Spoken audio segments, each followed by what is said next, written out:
Level 1. Hunger on 7th Street. You wake to a rent notice folded inside yesterday's newspaper. The line at the shelter smells like tired promises. You count coins in a coffee cup like prayers. A rusted building, a broken radio, and a hunger that tastes like defeat. You used to believe there would be a polite way out. There isn't. You steal a loaf, you get rough hands for it. A stranger watches you fold your jacket around the bread. He speaks one sentence. You need work. It's not an offer. It's an assignment. You agree because there is no else. Night swallows you. Neon throws colors on wet pavement. You don't know the rules yet. You will learn them fast. Level 2. The card at dusk. You meet him in a back room of a diner where the coffee is always black. He calls himself Luca, but there are 2 other names beneath that. He lights a cigarette and slides a business card across the table. Small favors first, he says. Then we measure you. Your first job, collect a debt from a man with sharper teeth than your hands. You wait outside a bar, jacket collar up, heart like a drum. You practice walking like you own every step. The man laughs. You do not. The debt is taken. Your hand tastes like iron. Luca nods when you return. You kept your mouth shut. Respect blooms in the space where fear used to be. You buy your first proper coat. It's heavier than guilt. Level 3, the warehouse, ledger. You learn to read ledgers like scripture. Numbers are names, names are promises. You take a warehouse job that begins with forklifts and ends with bullets. You stand under a dripping skylight while crates of counterfeit cash pass like altar bread.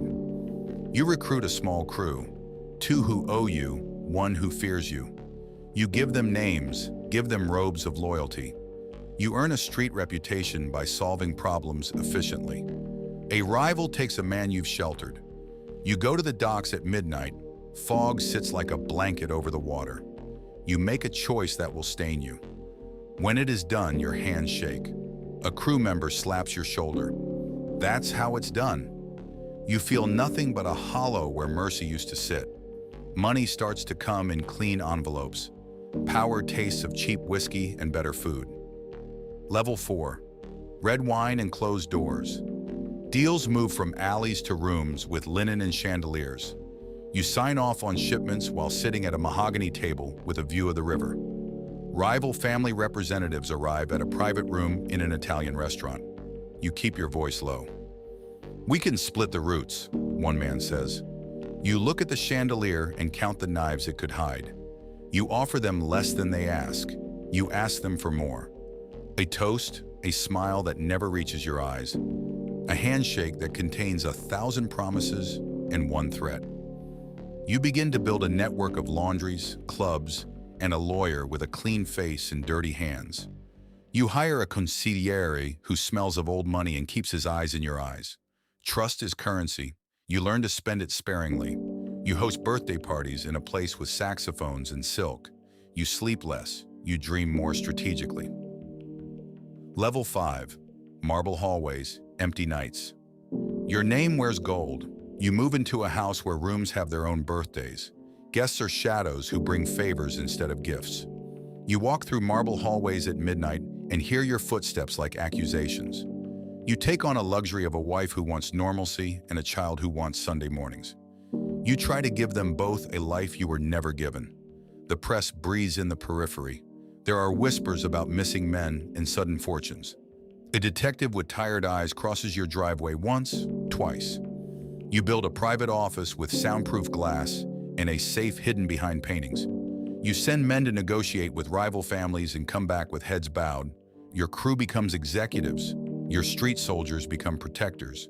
You feel your grip tightening on a city that no longer sees you as human, just as gravity. But money also brings lawyers, subpoenas, and curiosity. Every pleasure is a bell that alerts someone hungry. Level 6, the bullet in the garden. One evening, a dinner on the terrace, a string quartet playing like careful footsteps. A bullet shatters a lantern. You collapse into a hedge of roses and blood. Luca's old voice in your ear from years past. You should always expect the first one. You survive because of a driver who took a hit. His name was Marco. He was loyal like wood. You hear the sirens, then silence. There is a list of suspects longer than your guest list. One of your closest men goes missing. The consigliere gives you two options: expose a mole or start a war. You choose exposure. You feed a rumor like a sacrificial lamb to see who eats. Betrayal tastes like burnt sugar. You discover a wire in your favorite painting, a phone with a tap unfamiliar to your lawyer. Someone you trusted sold you a door to open. Level 7. Trial of Silence. The city watches as investigations circle like vultures. You meet with attorneys who speak in conditional tense. Your child no longer plays in the courtyard. Your wife folds her hands like a prayer for a life that never existed. You sit in a windowless room while an agent asks about an address you gave 6 months ago. You take the fifth until your throat hurts. Members of your crew whisper about turning state's evidence. You must decide who to keep and who to burn. You stage a funeral to scare a man into silence. It works. You execute an informant in a bathroom stall and tell the others, "We do not trade loyalty." But every execution leaves another wound. You sleep in shifts. You learn to sleep with one eye open. Luca calls rarely now. He offers steady advice. Make the hard ones quick. You do. Level 8. The Midnight Concession. Money and power demand concessions. You broker a truce with two rival families in an abandoned train yard beneath a moon like a coin. The terms are blood and business. You hand over territory to keep what you built. Your consigliere applauds in a way you cannot read. A man in an overcoat approaches. Your old debt resurfaced. He kneels and says, "You did well, but someone else wanted you higher." Before you can answer, your wife speaks a sentence that unravels everything. "I knew." She reveals the truth in the quiet way of people who have rehearsed endings. She was an informant early on, driven by promises of protection for your child. She tells you she didn't betray you for money. She betrayed you because she wanted your family to survive. Your world tilts. You feel every past decision flicker with new meaning. Level 9. The Mirror in the Safe. There is a room in your mansion you never enter. You open it now. Inside, a wall of photographs. Faces you ordered taken, people you thought dead, names you had written in leaky pens. At the bottom, a single photograph of Luca, smiling with your coat on, arm around a man who is now a senator. All of it had a pattern. Someone had been stitching you up to a larger tapestry. It wasn't just ambition, it was a design. You confront Luca in the old diner where you first met. He laughs like a weathered coin. You were hungry. Hunger makes good soldiers. You realize you were never the architect. You were the escalator that raised an unseen hand.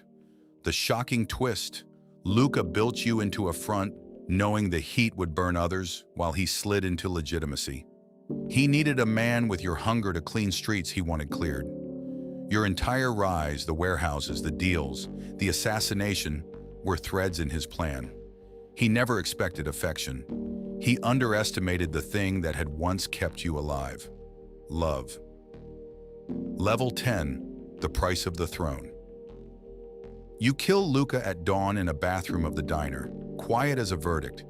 The city feels different after his death, like waking in a room without your childhood name. You can take the throne he left, or you can step away from the map he drew. Your wife stands at the gate with the child on her hip, eyes full of accusation and forgiveness. You look at the mansion, at the safe room, at the photographs, at the money that smells like ghosts. You could hold the city in your fist and rule like a god with empty eyes. Instead, you hand the map to the consigliere, whose loyalty was always more business than blood. You tell him one thing: keep them quiet, keep them safe, but not for me. You walk away with a coin in your pocket and a name they will still whisper in alleys.